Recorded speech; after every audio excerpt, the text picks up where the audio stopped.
Ne diyeceksin? Merhaba arkadaşlar. Nasıl ama bağırman lazım, öyle olur mu? Merhaba arkadaşlar diyeceğim. Nasıl diyorsun ama? Merhaba arkadaşlar diyeceğim öyle. Tamam, hadi söyle bakalım. Söyle. Merhaba arkadaşlar. Başka? Nasılsınız? Bu kadar mı? İyi misiniz? Kızım söyle, hadi konuş bak. Yayındasın, anlat. Yayında mısınız? Sen yayındasın. Anlat hadi bakalım. Ben Borsa nasıl olacakmış? borsa nasıl olmayacakmış? Sen yatırım yapıyor musun de? Sen yatıyor musun? Ne alıyorsunuz, ne satıyorsunuz? Ne alıyorsun? Ne satıyorsunuz? Aferin kızıma. Tamam mı? Tamam. Hoşçakalın. Hoşça kalın. Şimdi gidebilir misin? Şimdi gidebilir miyim? Hayır, onlara dokunma. Bay bay, el salla. Herkese el salla. Çok seviyorum sizi. Çok seviyorum. Evet. Hadi bakalım, hadi koş. Kapıyı kapatma. Koş bakalım. Hadi bakalım. Evet arkadaşlar, selamlar. Herkese iyi akşamlar. Selamünaleyküm diyelim. Allah'ın rahmeti ve bereketi üzerinize olsun kıymetli arkadaşlar. Yine kızımla açtık. Valla büyütüyoruz yavaş yavaş böyle sizlerle birlikte. Şimdi arkadaşlar bir endeks analizi yapalım. Güzel bir kapanış aldık. Aylık kapanışımızı aldık nihayet. Bu aylık kapanışı önemsiyoruz. Tabii öncesinde ben ses görüntüyle ilgili problem yoktur diye düşünüyorum ama varsa yazarsanız mutlu olurum. Şimdi değerli arkadaşlar, öncelikle bugün bir FED faiz kararı gelecek. Saat 22'de Jeremy Powell çıkıp konuşacak. Piyasa beklentisi faizlerin sabit bırakılması yönünde. 2024'ün sabit bırakılan son faiz dönemi diyebiliriz. Çünkü bunun sinyalini verdiler aslında. 2024'te faiz indirimine gidileceği sinyali çoktan verildi. Hal böyle olunca da gözler altında, gümüşte, değerli metallerde ve kripto varlıklarda. Piyasa bunu fiyatlamaya başlayacak mı? Aslında bakıldığında halen ABD tarafında saat 22'de açıklama olacak, erken şu an, ama Nasdaq S&P tarafında kırmızı görüyoruz. Tabii bugün biraz volatil piyasa olacaktır, özellikle bir saat içerisinde. Değerli arkadaşlar, bizim Türk borsası ile ilgili tarafa geçelim. Norveç Varlık Fonu arkadaşlar, Türk şirketlerinin hisselerine yaptığı toplam yatırım miktarı 1 milyar 306 milyon 558 bin doları geçti. Norveç Varlık Fonu ilginçtir. Geçen yıl 65 ülkede 8.859 firmaya yatırım yapan bir fon ve piyasa değeri, değerli arkadaşlar, bu fonun 31 Aralık 2023 itibariyle 15 trilyon 765 milyar Norveç kronu, yani dolar olarak söyleyecek olursak 1 trilyon 507 milyar dolar gibi bir büyüklüğe sahip bir fondan bahsediyoruz. Ciddi büyük bir fon ve geldi, Tüpraş'ımızı aldı, Galata Wind hissemizi aldı, Ereğli'mizi aldı, Koç Holding'imizi aldı, BİM'i aldı, Akbank aldı, Türk Hava Yolları'nı aldı, Aselsan'ı aldı. Yani yatırım yapıyor bu şirketlere. En azından bir Bank of gibi değil. Umarım uzun vade, uzun soluklu yatırımlarını genişleterek devam eder arkadaşlar. Arkadaşlar, Sayın Mehmet Şimşek'ten 2023 yılında turizm tüm zamanların en iyi performansını sergiledi gibi bir açıklama oldu. Buranın verilerini araştırıp baktığımızda yabancı turist sayısı 2023 yılı itibariyle arkadaşlar %10.4 artışla 49.2 milyon kişi. Türkiye'nin turizm geliri ise 2023'te %17 artışla 54,3 milyar dolar olduğu bilgisine vardık. 2024'te turizm geliri ile ilgili beklenti 60 milyar dolar üzeri arkadaşlar. Böyle bir beklenti var. Piyasa Ocak ayında %6,50'lik yıllık ise güncel olarak %64,57'lik enflasyon beklentisi var. Bu enflasyon beklentisi çerçevesinde Türkiye'nin Merkez Bankası faiz kararları da bir yandan takip edilecek. Ama bizim artık global piyasalardaki özellikle bu gece saat 10'daki FED açıklamaları da bizim önümüzdeki dönemde Merkez Bankası için bir yol haritası olacağını düşünüyoruz arkadaşlar. Tüpraş'tan bir kap bildirim var. 90 MB kurulu gücünü depolama GES ve 36 MB kurulu gücünde depolama RES kurulumuna dair bir ön lisans başvurusu olmuştu. Bu sonuçlandı. Yatırımcısına hayırlı olsun. Bir de Tekfen'den güzel bir haber geldi. Sermayesinin %5'ine denk gelen 18 milyon 500 bin adet pay geri alma açıklaması geldi. Buradaki rakam 925 milyon TL olarak belirlendi arkadaşlar. Tekfen yatırımcısına da hayırlı olmasını temenni ederiz. Şimdi ben hemen bir ses görüntüye bir gidip bakayım. Sıkıntı yok ise endeks analizimize yavaş yavaş geçebiliriz. Chat kutusundayım. Evet. İyi akşamlar Ali Bey. Cengiz'im eyvallah. Hocam onun sepeti nasıl? Onun sepeti biliyorsunuz zaten ya. Evet. Hayırlı akşamlar. Teşekkür ederim Erdem Bey. Merhabalar. Ali Bey selamlar. Semet abi. Ses görüntüde problem yok o zaman. Tamam. Tamam. Pekala. Başlayabiliriz endeks analizimize arkadaşlar. Şöyle ya Allah ya Bismillah diyelim. Genel görüntüye şöyle bir uzanalım. Şimdi arkadaşlar şöyle bir 30 saniye kadar müsaade isteyeceğim. Sadece 30 saniye. Evet.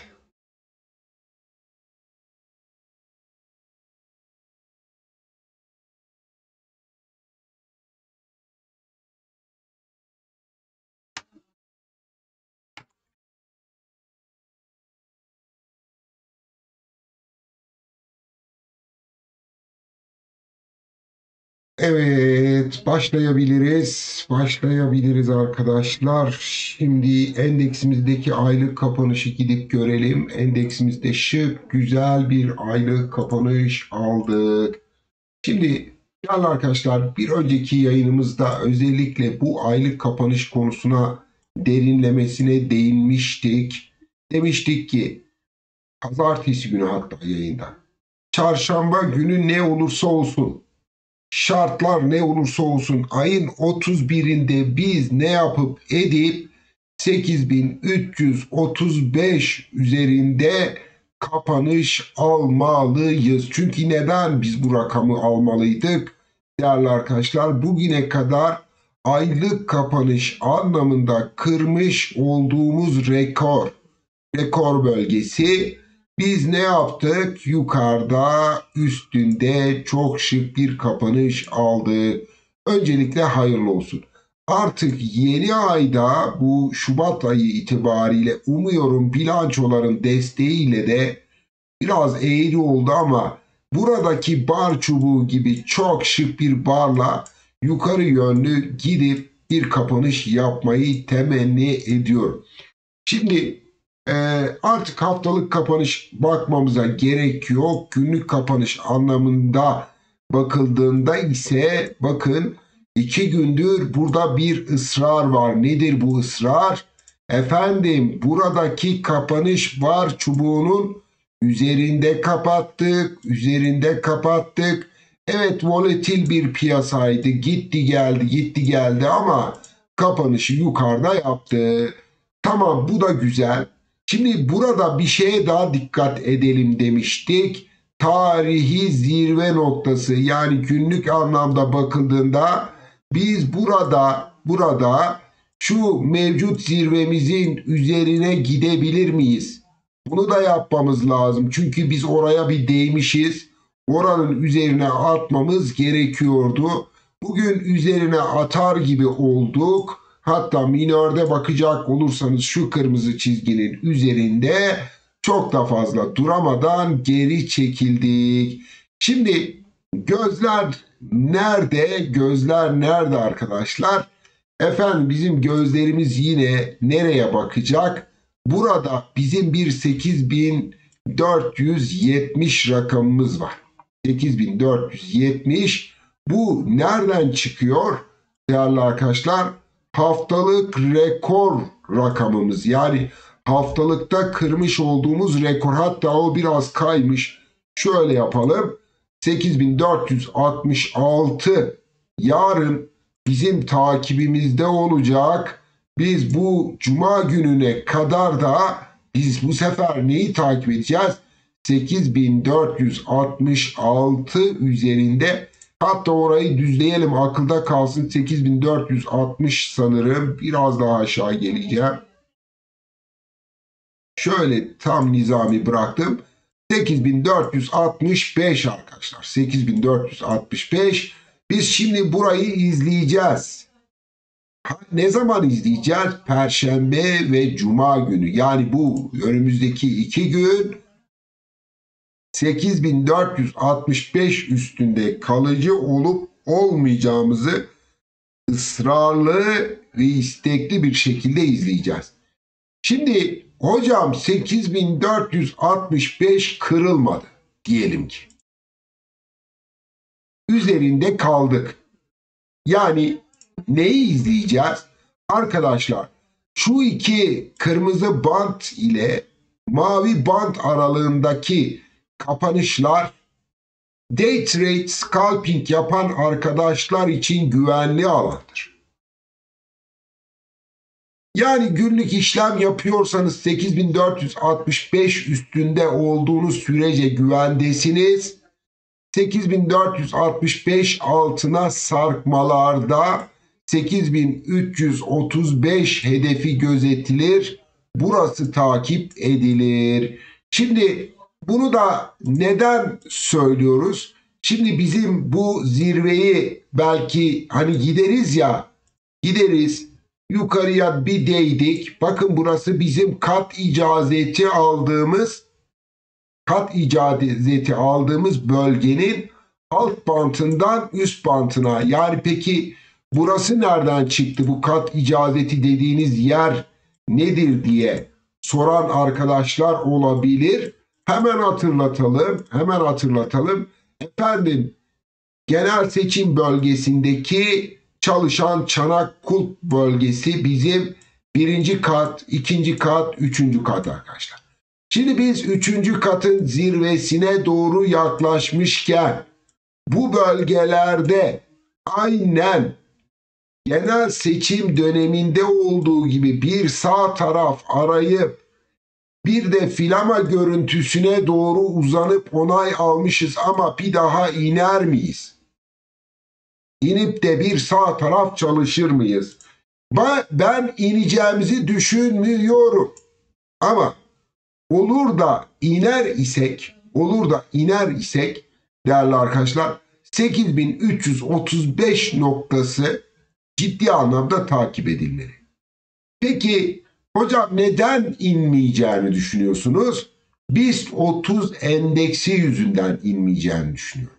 Bir de şu sebepten dolayı düşünmüyorum. Artık Ocak bitti. Geldik Şubat ayına. Artık Mart ayı itibariyle yerel seçimlerin fiyatlanması beklenmez. Bakın, bilançolar gelmeye başladı. İşte daha dün, ondan önceki gün bankalar geldi. Bugün birkaç tane daha bilançomuz düştü. Bilançolar teker teker geliyor. Bu bilançolar fiyatlanması lazım. Bu bilançolar önceden fiyatlanması lazım. Bu yerel seçim önceden fiyatlanması lazım. Bir de buradaki genel seçim bölgesinde ki kaybettiğimiz vakit, zaman aynısının burada olacağını düşünmüyorum. Burası biraz daha kısa sürecek bir bölgedir bana göre. Çünkü önem derecesine göre de bakıldığında biz buranın artık değerli arkadaşlar bu filamanın kırılımını yaptığımızı düşünüyorum.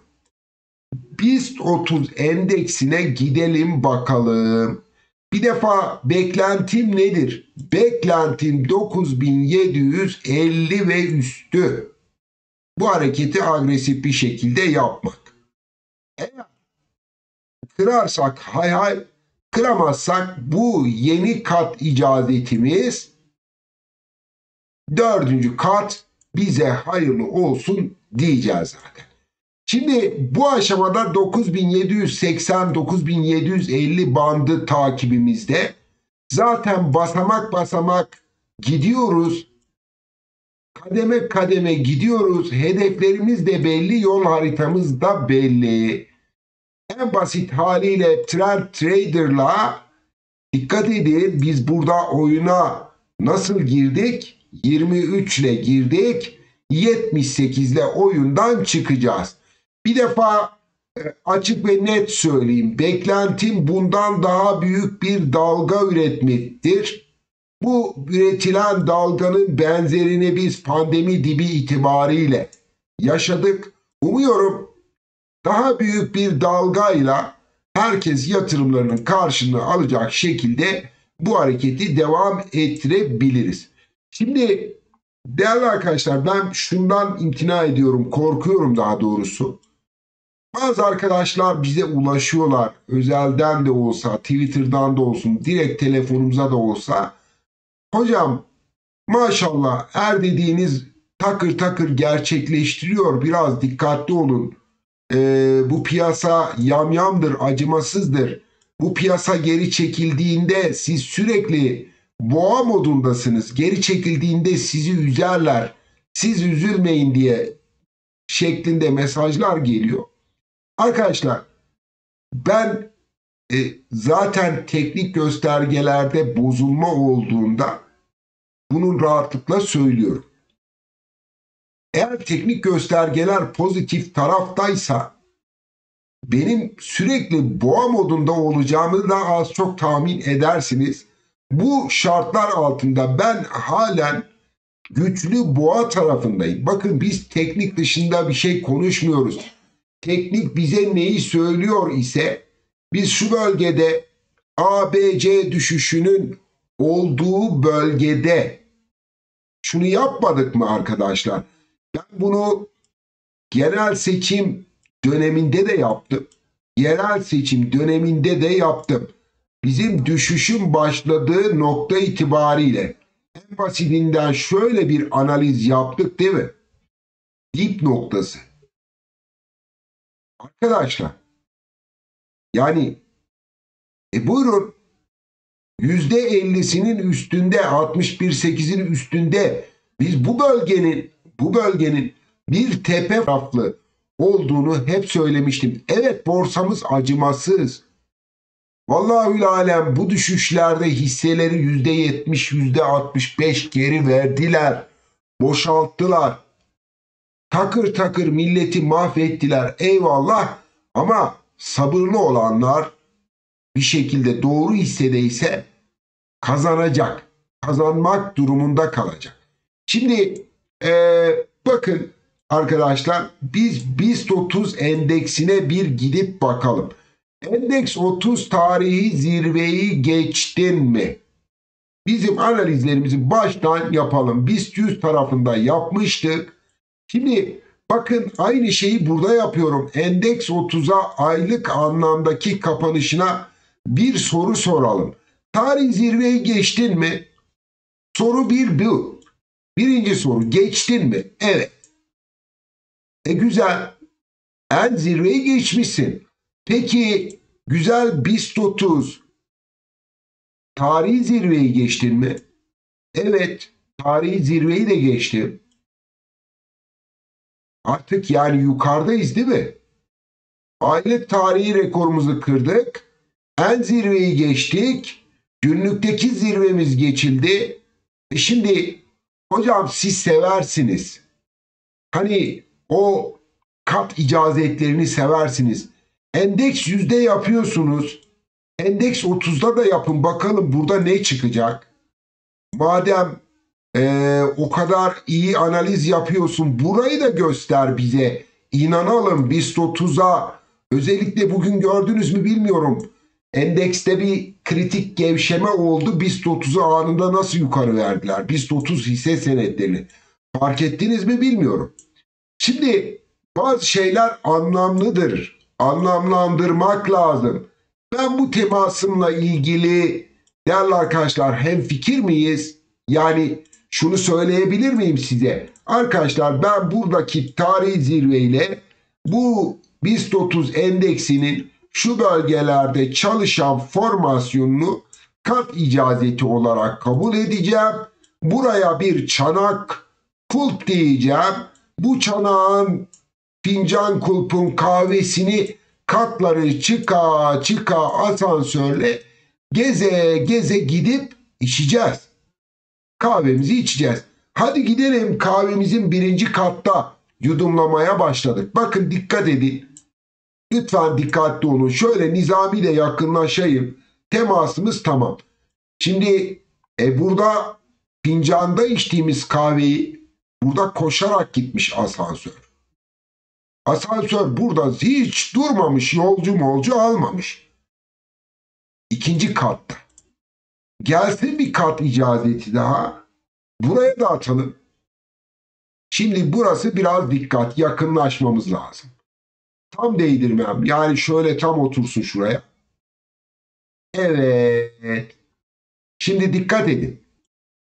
Size net bir soru soracağım. Değerli arkadaşlar, bu kat icazetlerinde bir orta band kırıldığında beklentiniz ne olur? Üst band olmaz mı? Arkadaşlar orta band geçildiğinde beklentiniz ne olur? Üst band olmaz mı? Arkadaşlar orta band geçilmediğinde beklentiniz ne olur? Alt banta inmek olmaz mı? Biz bu bölgelerde hep negatiflik. Dikkat edin. Dikkat edin. Kırıldı. Gelebiliriz. Ama benim güvenli alan diyebileceğim bölge, bu bölgeden beri ben boğa modundayım. Şimdi nasıl ki bu kat icazetinin üstünde boğa moduna geçen Borsa Gakko, eğer buradaki orta band üstünde kapanış alınmış ise boğa moduna devam arkadaşlar. Boğa moduna devam. Bakın bugünkü kapanışımızı nasıl aldık? Hadi gidelim oraya bakalım. Şuraya bir soru soralım. Gel babacığım. Ben neden boğa modunda olmayayım? Bir de bir şey söyledim. Bakın dedim ki kaçış boşlukları, kopuş boşlukları. Şu anda biz bugün burada 2-3 gündür kapanış alıyoruz. Bakın biz burada neyi bekliyoruz biliyor musunuz? Cuma'yı bekliyoruz. Cuma gününü bekliyoruz. Neden? Haftalık kapanış alacağız. Nerede alacağız? Orta band üstünde haftalık kapanış alacağız. Bunu yaparsa o zaman şu kaçış boşluğuna, şu kopuş boşluğuna aldığımız sinyal doğru sinyaldir diyeceğiz. Gap kapatma vesaire unutun diyeceğiz. Yok, bırakın gap kapatmayı. Neyin gap'i? Biz orta band üstündeyiz. 3 gündür orada kapanış alıyoruz. Ver elini, vira bismillah. Nereye? Anlamda %8 daha yukarı. BIST 30. Şimdi bunu yapacak BIST 30 endeksinde bizim hisse senetleri endeks %38 yapmasın. Bunu 3 günde 5 günde yapsın. Bizim hisselerimiz yerin dibinde. Hisselerimiz bedava. Biz burayı bir haftada 10 günde gidelim.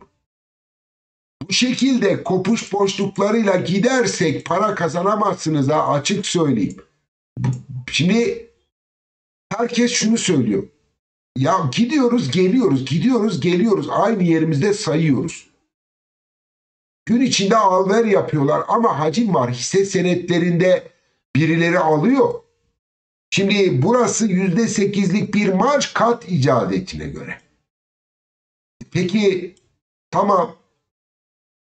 Ya hocam bu kat icazeti burada dursun.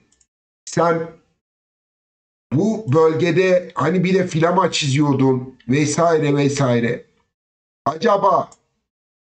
Acaba sizin filama ve türevi olan bayrak formasyonu mümkün olabilir mi?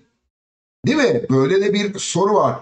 Biz ne yapıyorduk? Şu bölge dip noktasıdır. Bu bayrak formasyonunun 90 derece çizeceğim. Götür koy abi. Bayrak formasyonu kopuş boşluğuyla nerede yapmışız? Bakın yaklaşalım. Formasyon kırılımı kopuş boşluğu gördünüz mü? Şimdi buraya koyalım. Burada dursun. Dur bakalım burada. Şimdi dikkat edin arkadaşlar. Bakın. İşte biz burada oyalanacağız. Çünkü neden?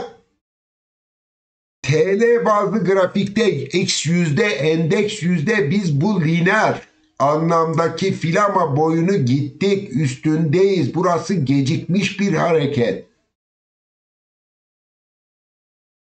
Gecikmiş bir hareket. Yukarı gitmek lazım. Bunun için bu gecikmiş hareketin Cuma gününe kadar karar verileceğini düşünüyorum.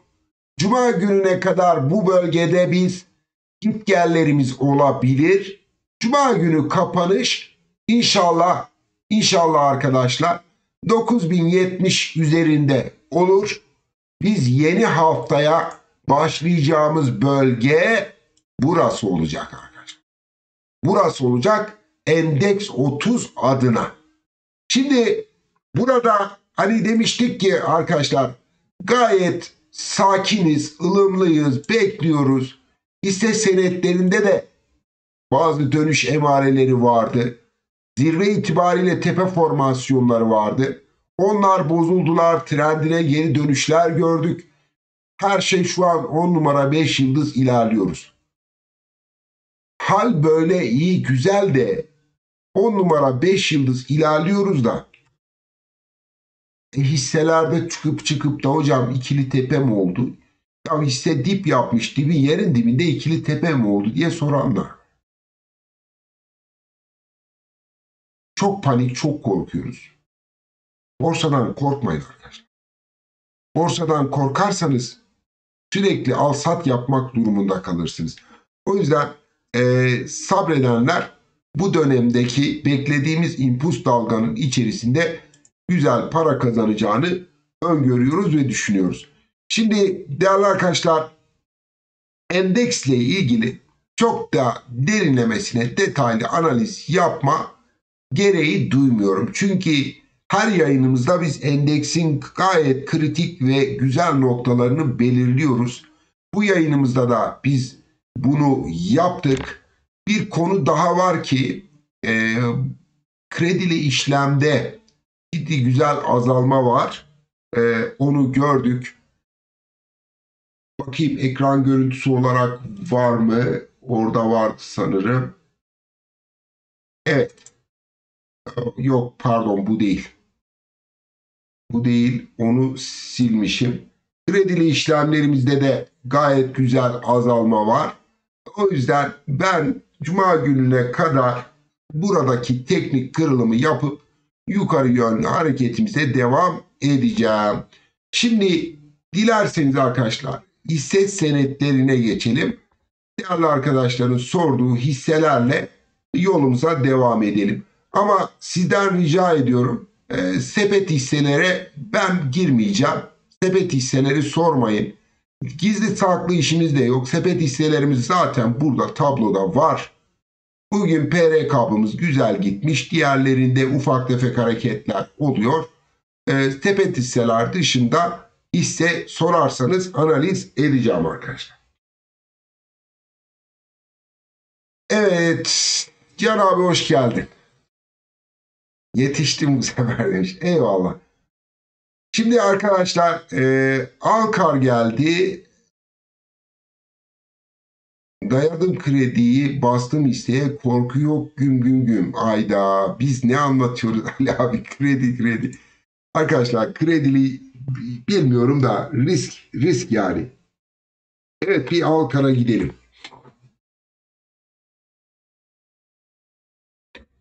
Şimdi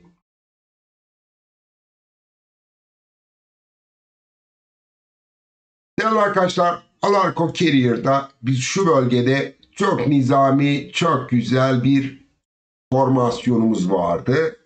Şimdi burası bizim logaritmik grafiğimiz. Ben öncelikle lineer hedeflere göre konsantre olmayı arzu ediyorum. Dikkat edin, lineerde biz buraya boyun çizgisine gelmiş değiliz. Peki hocam, bu işin lineer tarafındaki varış hedefini bize bir söyle. Oraya kadar gitmiş miyiz? Evet, gittik. Lineer hedefimize ulaştık. Artık bu saatten sonra biz nereye konsantre olacağız? Logaritmik bir hedef arayışına gireceğiz. Alarko Carrier'da logaritmikte çalışmakta olan bu formasyon görüntüsünde değerli arkadaşlar nizami bir pullback olduğunu görüyoruz. Yani retestimiz, onayımız gelmiş durumda. İlk etapta Alarko Carrier için ne diyeceğiz? Bu fincan kulpun sağ tarafı kadar bir gitsin bakalım. Şimdi burası sizi memnun ediyor mu? 2145. Yani marj olarak ne kadardır hocam? Fiyat noktası itibariyle %80 kazanım. İnşallah yeni dalgada burayı yapacaktır. Tabii ki de temkinli olmakta fayda var. Güvenli alanda mı? Güvenli alanda.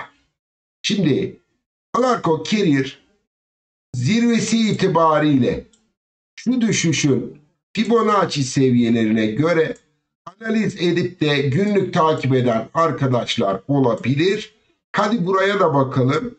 Buranın Fibonacci seviyelerine göre en zirve ile en dip noktası arasındaki Fibo seviyesi 2 tane Fibonacci aralığına sıkışan bir Alarko Carrier görüyoruz.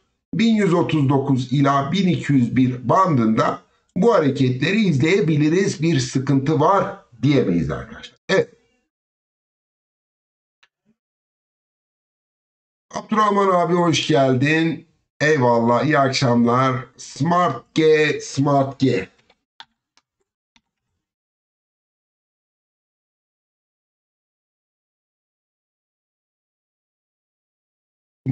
G. Şu. Evet, şimdi Smart G'ye bir bakalım. Önce lineer grafikte, değil mi arkadaşlar? Şimdi buradaki şu heyecanı görüyorsunuz değil mi? Buradaki coşkuyu gördünüz. Bu coşkunun geri çekilmesi nizami mi? ABC nizami. Şimdi bu coşkuda bu alt noktası 61.8 beklenir mi? Beklenir. Yani XA noktasının geri çekilmesi 61.8. Şimdi eğer bunu yapmış ise sizlere bir tüyo vereyim. Bakın, ben buradan aldım. Birinci impuls dalgası neresi? Efendim, birinci impuls dalgası burada halka arz olmuş. Vermişler coşkuyu. Hay, tamam. Gelsin A düşüşü, B tepkisi, C düşüşü. Gelsin altın oran 61.8. Peki buradan bir coşku daha almışız. Şimdi değerli arkadaşlar, burası biten bir 5. dalganın yeni 1. dalgası mı? Burası 2. dalga mı? Biz 3'ü arıyoruz. 3 nerede olmalı? 3. Şimdi şu olabilir. 1, 2, 3, 4, 5. Hocam bu da 5 dalga olabilir. Doğru mu? Doğru olabilir. Ama biz burada ne diyeceğiz? Birinci dalga uzun olan dalgadır. Burası ikinci dalga. Burası üçüncü, burası dördüncü, burası beşinci dalga. 3 ile 5. dalganın ikili tepe formasyonu. Buradaki dalga yapısı bitti. 5 dalga bitti. Yeni bir. Burası 2 olacaksa yine büyük dalganın 61.8'ine gelmesi lazım. Bakın neden bahsediyorum? Burayı alıyorsanız bu 61.8'i görebilirsiniz demektir. Ama ve lakin işte teknik analiz o kadar şıktır ki detaylarını iyi bilmek lazım. İçinde boğulmamak lazım. Dalga teorisinde şunu söyler. Uzun olan dalga 5 dalgalı yapıyla sonuçlanmak durumundadır. Yani biz birinci dalga uzun demiştik. Burada 5 dalgalı yapı görmelisin. O yüzden birinci dalga uzun dalga diyor isen hani nerede 5 dalgalı yapı? Abi adam coşkuyu vermiş kapatmış yukarı. Burası birinci dalga evet ama uzun birinci dalga mı?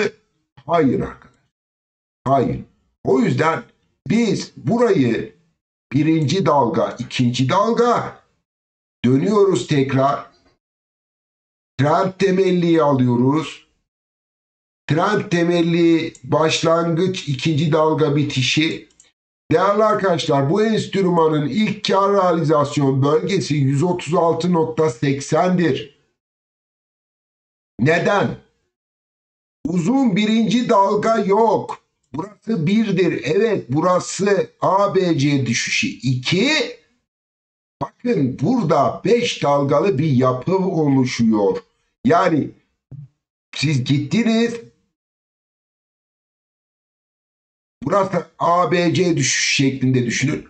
Eğer burayı bu şekilde tamamlar ise bakın 2'nin 3. dalgası yani mavi 3'ü biz ne diyeceğiz? 1, 2, 3, 4, 5. O yüzden 136.80 beklentiniz olmalı. Kesinlikle buraya göre konsantre olmalısınız. Ama bunun tek şartı nedir biliyor musunuz? Bozuk dalgadan kurtulmanın tek şartı tarihi zirvenin geçilmesidir. Bu enstrüman 71.80 üzerine çıktığı an soluğu 136.80'den alacaktır. Mantığıyla bakabilirsiniz. Evet tüpraştayız.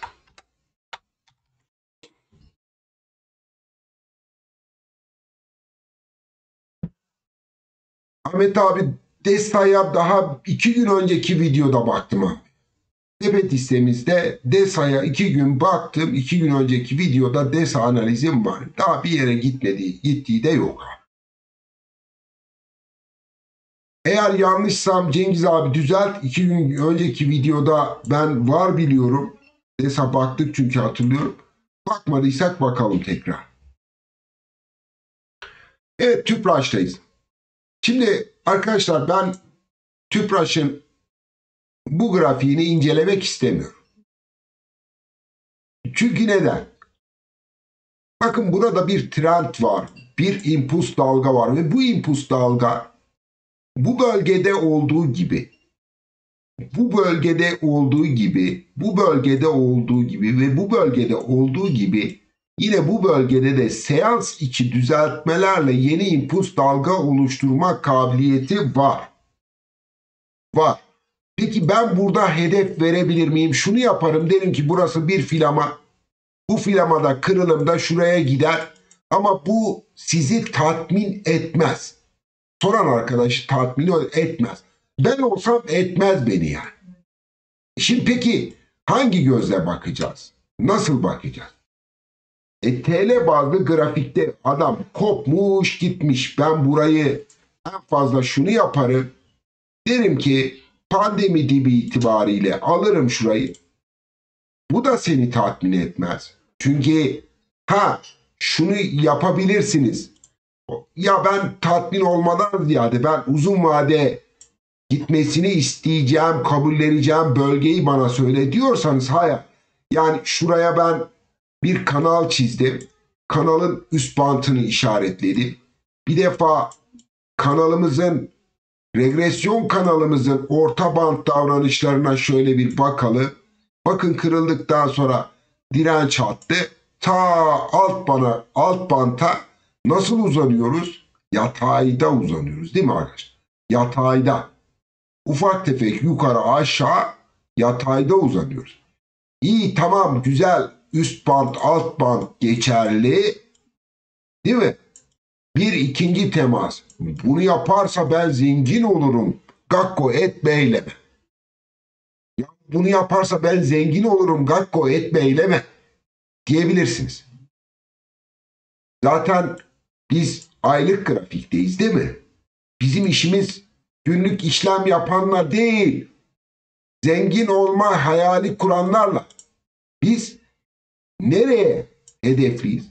Bakın size bir soru. Şu bölgede yaşanan impuls dalgadaki en hacimli, en kırmızı bar çubuğu hangisidir? Bakın yakınlaştığınızda o yaşanan en hacimli, en kırmızı bar çubuğu formasyonun onayını aylıkta alan bar çubuğudur. Yani retest'tir. Şimdi bakın burada ne çıktı? Hocam eyvallah. Eyvallah. Burada şöyle bir analiz yapabilir miyim? Bu soruyu sorabilirsiniz. Hocam bunun adı ne? Bunun adı 2000 yılından gelen 2000 yılından pandemi dibinde dip yapıp buradaki çanağın pulpunu muazzam büyüklükteki formasyondur. Peki hocam bu formasyonun derinliği, en derin noktası neresi? Burası X hedefi. Burası Y hedefi. Hadi gelin buraları bir atalım. Atalım bakalım ne çıkacak. Şimdi Y derinliği eşittir nerede? Burası benim kanalımın en dip noktası. Burası benim varış hedefim. Bakın götürdüm koydum. Değil mi arkadaşlar?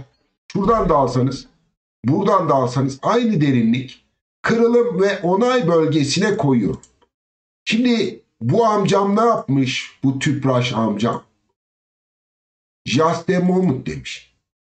Bir dakika demiş ya. Ben burada bir hedefi geçtim. Kaçtır orası? 106.90. Hemen uzun vadecilerin gözleri parıl parıl parladı şimdi. O uzun vadeciler şimdi parıl parıl gözlerinin parladığını görüyorum.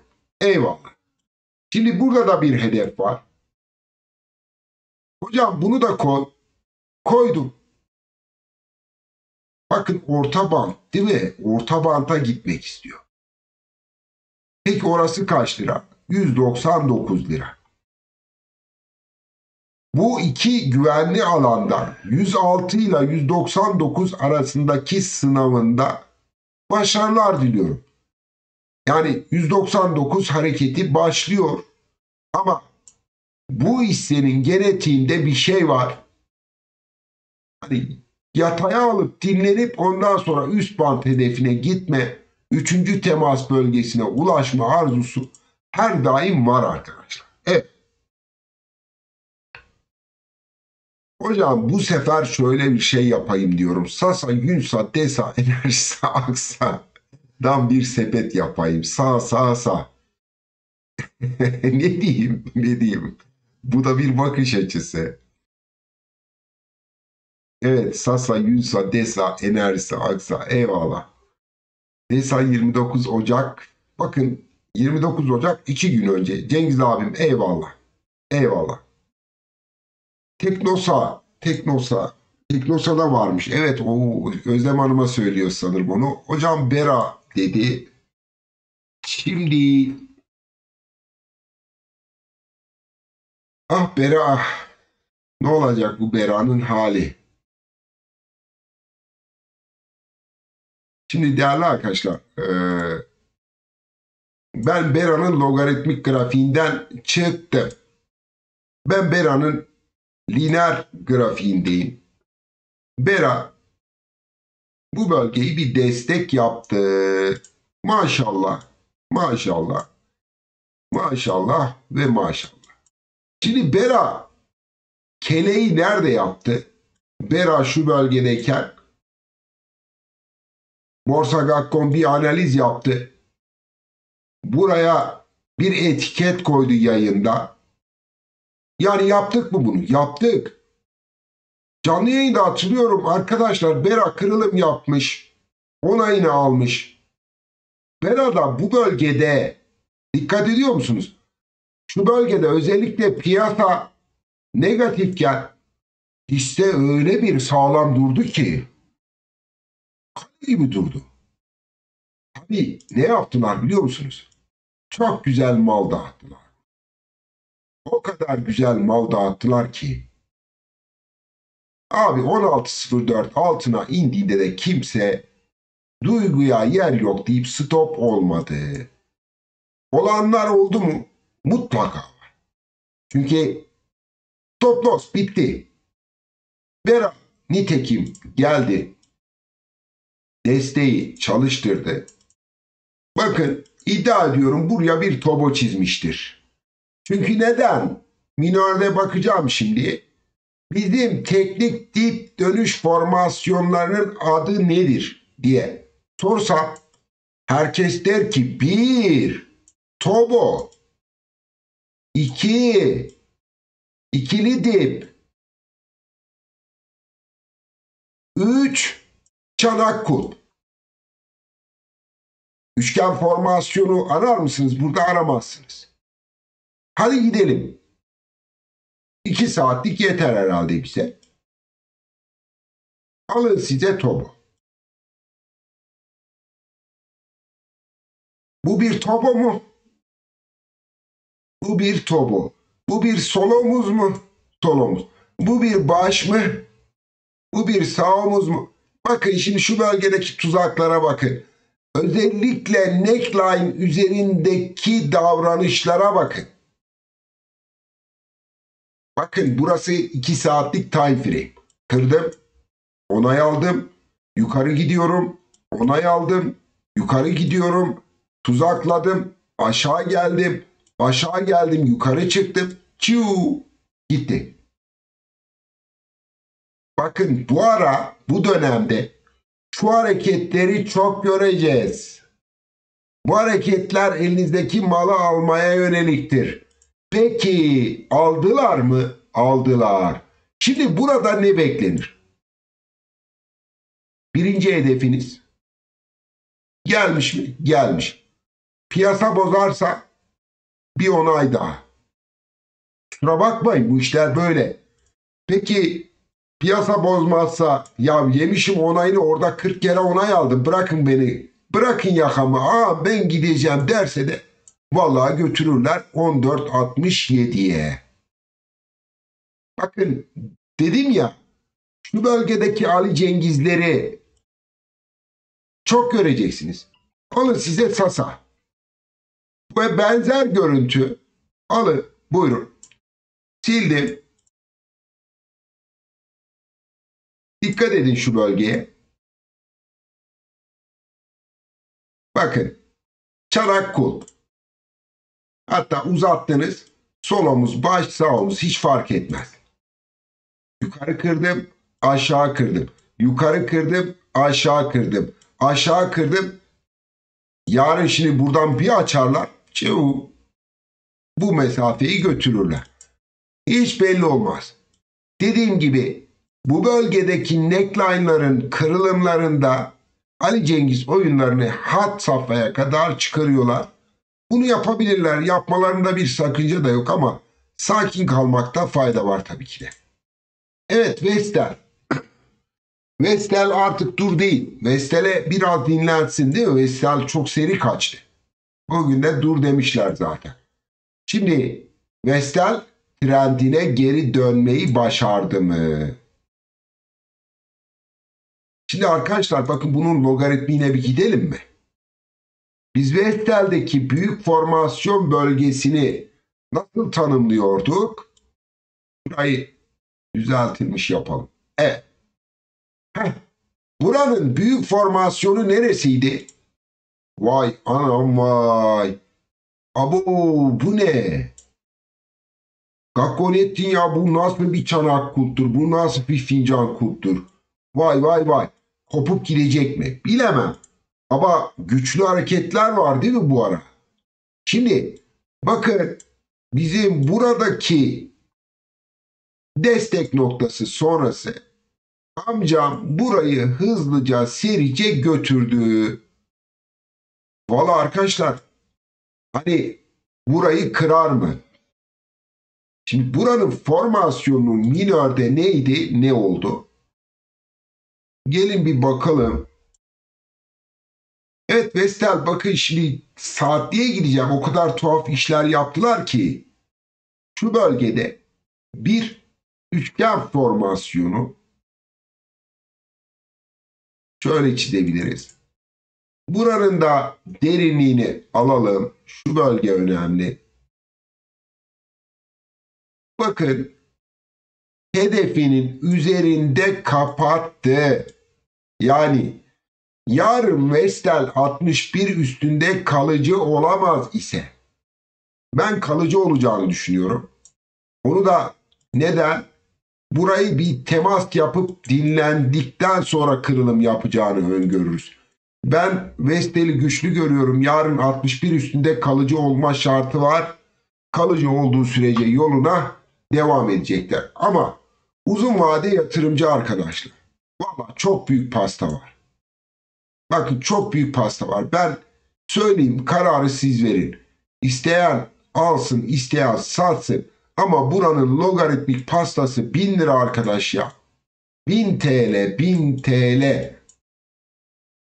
Sıfırı yanlış atmadım. Fırat Tuncer, sıfırı yanlış atmadım. 100 TL değil, 1000 TL. Burası logaritmik hedef. Evet, devam edelim.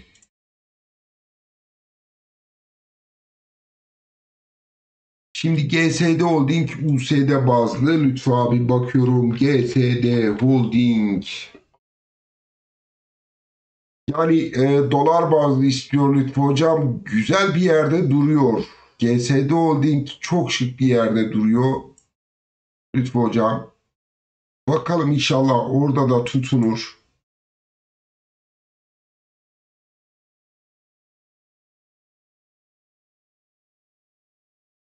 Şimdi GSD Holding.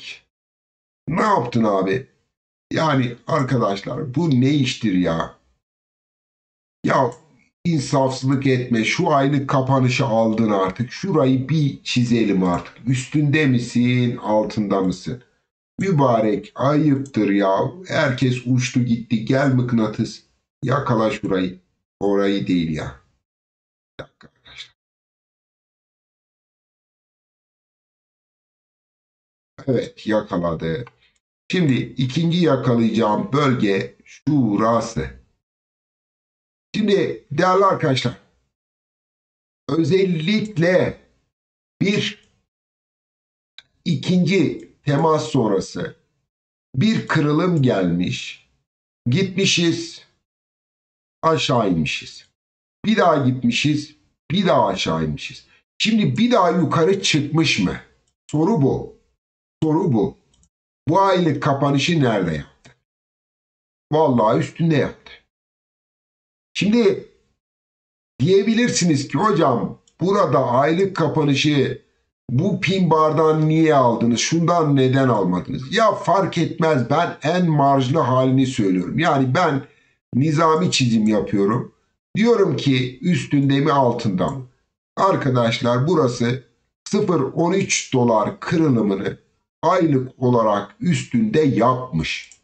Peki günlükte bu adamın derdi ne? Ne yapmaya çalışıyor? Yani bu bölgede tutunma arzusu var. Bunu da muhtemelen şu bölgede bir teknik düşen kırılımıyla yapacaktır diye ümit ediyorum. Bakın şimdi. Aslında bu teknik düşen kırılımı olmuş mu? Olmuş. Gelmiş retestini yapmış mı? Yapmış. Aylık kapanışı da üstünde yaptıysa yeni ayda mutluluklar, huzur dilerim. Yani burada başka söylenecek bir şey yok. 0,13 dolar altında hacimli bir geri çekilme olursa da stop olmayı gerektirir. Gayet güzel. FED sabit tuttu. Murat Bey, eyvallah. Zaten beklenti oydu da Powell'ın açıklamaları 2024'te faiz indirimine ışık tutuyor mu? Onlara bakalım, bir detaylarını girelim. Eyvallah. Değerli arkadaşlar, FED faizi sabit tuttu. Bir o tarafını hemen bakalım. Evet, Nasdaq, S&P o tarafta da biraz hareketlilik var. Bitcoin ne durumda? Bitcoin pozitif, altın. Yani piyasa beklentisi karşılandı diyebiliriz aslında. Evet. Aziz Bey hoş geldiniz. Logo. Ya ben şöyle biraz farklı hisseler sorun ya. Vallahi billahi. Logo bakalım ne yaptı.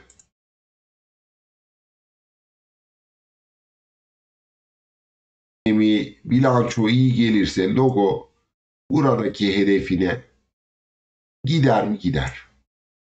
Şimdi ben bu çizimi bazen böyle yapıyorum. Bazen şöyle 90 derecelik yapıyorum.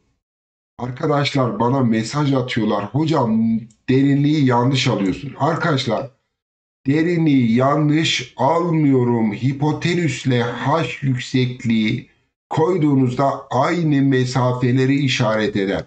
Siz bu gözle bakın lütfen. Bu gözle bakın. Yani şurası bir hipotenüs, bir derinlik şeklinde düşünmenize gerek var. Neyse biz yine nizami olan şeyi yapalım. Bu derinliği alalım.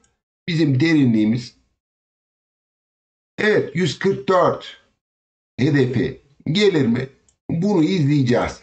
Bunu izleyeceğiz. Güzel bir kırılım. Başarılar diliyorum. Yolu açık olsun. Evet, SNPAM. Sinpaş mı? Ne o? SNPAM. Sönmez pamuklu sanayi. Allah Allah. Bu şey alt pazarda herhalde. Ya valla ben bu alt pazardaki hisselerle elhamdülillah. Affedersiniz arkadaşlar. Özür dilerim. Şimdi bu alt pazardaki hisselerle ben pek haşır neşir olmadığım için tanımıyorum yani. Temeli nedir? Pamuklu sanayi şey. Tekstil mi bu? Nedir? Tekstil herhalde. Yani arkadaşlar ne diyeyim? Adam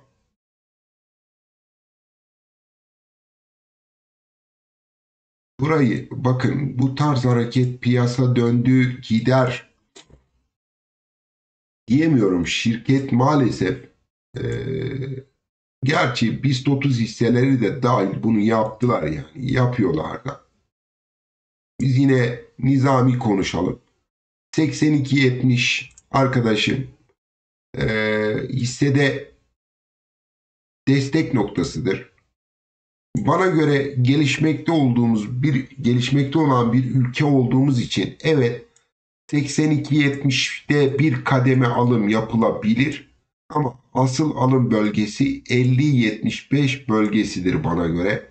Bu aralıkta mal alınabilir ama lineer anlamda 82-70 kırılmamalı. Logaritmik anlamda inceleyeceksek eğer bu hisseyi, evet bu bölgede zehir gibi bir formasyon var. Şimdi biz bu formasyonlarda şu hareketin derinliğini önemsiyoruz. Logaritmik anlamda bu hedefe gitmesi öyle an meselesi gibi algılanmasın. Onun öncesinde bizim bu bölgedeki derinliğimiz de stop loss seviyesi olarak karşınıza çıkmalı. Şimdi ben müsaadenizle burayı da çizeyim ve buranın stop loss noktasını, şu hedefi şöyle aldıktan sonra ondan kurtulacağım. Bu bizim majör varış hedefimiz değerli arkadaşım. Bu bizim ise stop noktamız, yani kırılım noktası itibariyle bu işin stop noktası neresi diye soran arkadaşlara hisse çoktan stop olmuş. Şimdi yarın gidip de 98-75 üzerine atmayı başarır iseniz hiç problem yok. Ama 98-75 altında bu hissenin gevşemesi beklenir. Tekrar ediyorum, alt pazarda olduğu için değil, temel tarafını hiç bilmem. Ben bu işin teknik tarafına baktığımda aslında noktaların analizi olur mu? Yani olmaz, olmamalı. Çünkü biz formasyonu bu bölgede çizmişiz. Bu tarihi zirvede bir ters çanak kulp gibi bir görüntüsü var. Zaten Fibonacci seviyesi de kırılması sebebiyle benim söyleyebileceğim şu olur.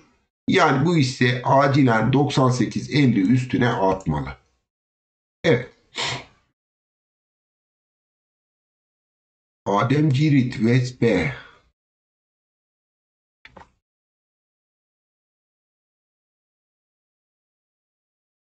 Adem Bey, güvenli alana çıkmışız. Artık burada tarihi zirveyi geçip geçmeyeceğini izleyeceğiz.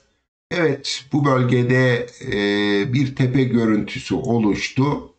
Boyun çizgimizin üzerine şu aşamada atmış. Çalışan dönüş formasyonu da yine çanak kulp. Tarihi zirveye gidiyoruz. 19.51'i izleyeceğiz, geçip geçmeyeceğini. 19.51 geçilirse yeni hedefleri konuşabiliriz. Evet. Taten.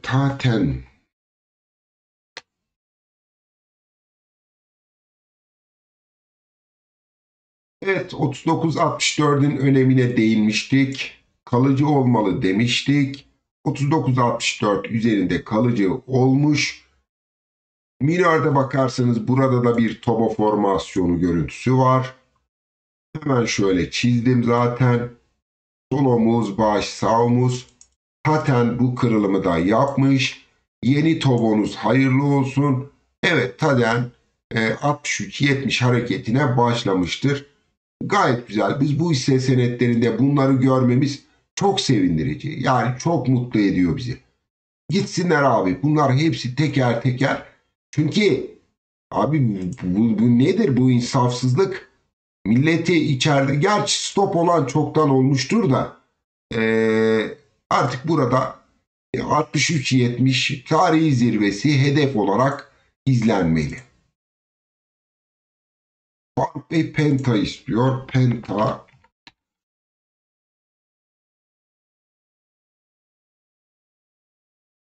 Evet. Penta'dayız. Şimdi bu bizim logaritmik grafiğimiz. Gelsin lineer. Yani bunun bilançosu çok mu kötü geldi? Arkadaşlar bu niye böyle bu kadar saldılar? Ve hareket de etmiyor kolay kolay. Yani yukarıda çok ciddi mal vermişler. Yatırımcı da inat etmiş, malı vermiyor. Onu anlayacağız. Yani şu bölgede malı dağıttı. Şimdi bu bölgeden 55'lerden maliyetlenen yatırımcı halen bu malı vermiyor. Muhtemelen 55 bölgesindeki alınan mal her düşüşte alınmak kaidesiyle bu maliyet değerli arkadaşlar 35-40 bandına kadar çekilmiş durumda. Şimdi bu Penta'da 35-40 maliyetindeki yüklü küçük yatırımcıyı kolay kolay hissede çıkartmamak için yani şu bölgeler ne olacak biliyor musunuz? Öcü. Yani dikkat edin 35-48'e bile götürmüyor. Aman ya verecekse burada versin. Aman verecekse bu yatırımcıdan bu malı alacaklar. Bu dağıtılan malı ya alacaklar. Bakın burada grafikte bir hazırlık dönemi var. Bu grafikte bir formasyon yok. Yani gitti, malı dağıttı, bir boy daha gitti, geldi. Şimdi burada top oldular mı? Yok. Düşüşlerde millet mal alıyor. Biraz yıldıracaklar. Bana göre bu bir dönüş formasyonu yok.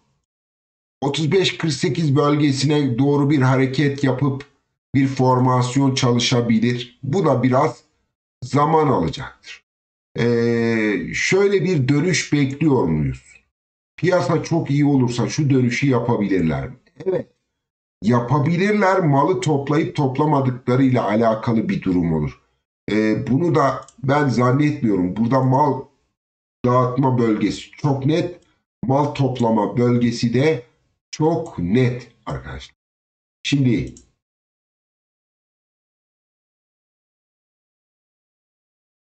dikkat edin, bizim neye ihtiyacımız var? Biz mutlaka bir formasyonla döneceğiz. Yani şundan bahsediyorum. Olgunlaşma.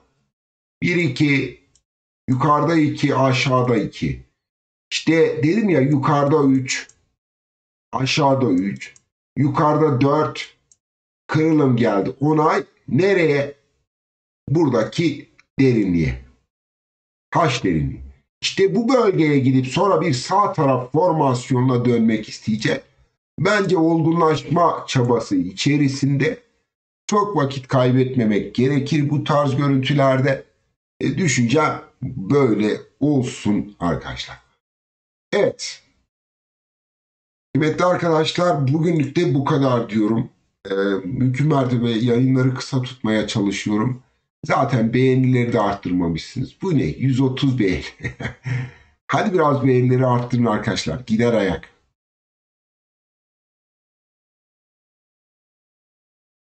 Retable bir sebebi var mı? Kadir abi yok, bir sebebi yok, görmemişimdir. Retable bakalım.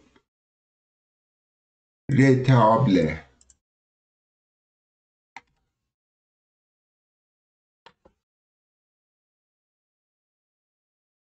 Kodunu bile bilmiyorum ha. RTALB idi değil mi? RTALB.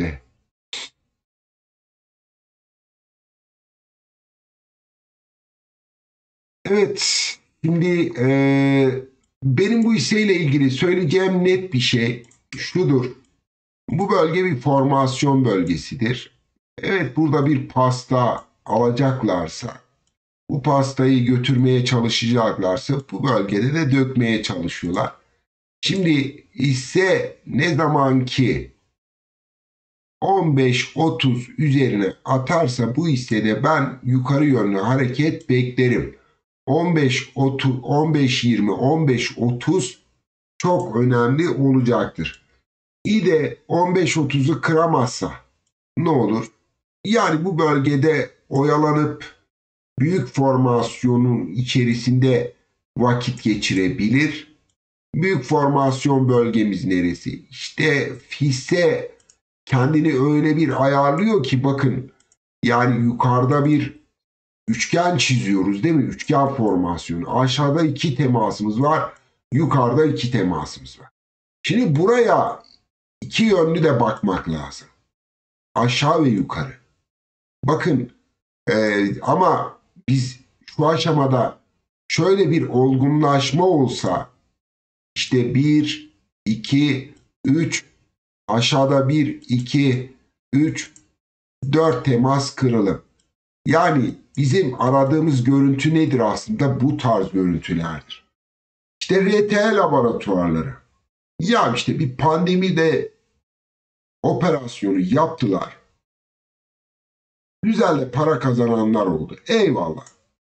Arkadaşlar burası tekrar benzer bir hareket yapması ancak bir teknik kırılımla olur. Şu aşamada öyle bir görüntü yok. Ben acizane size tavsiyem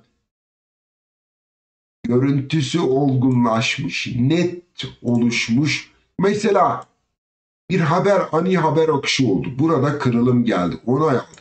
Ben pozitif derim. Ama şu aşamada ben buraya pozitif diyemem. Burası olgunlaşması lazım.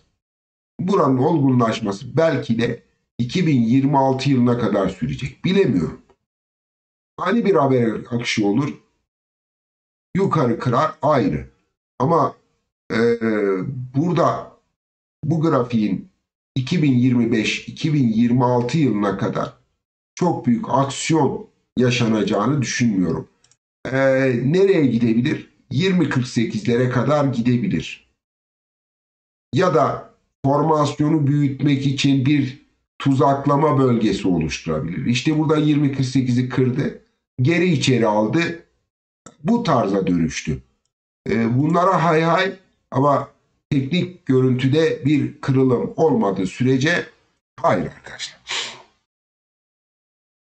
Hocam Hektaş ya da Ayen. Hektaş'ta bir formasyon vardı. Aşağı sarkıttılar mı minörde?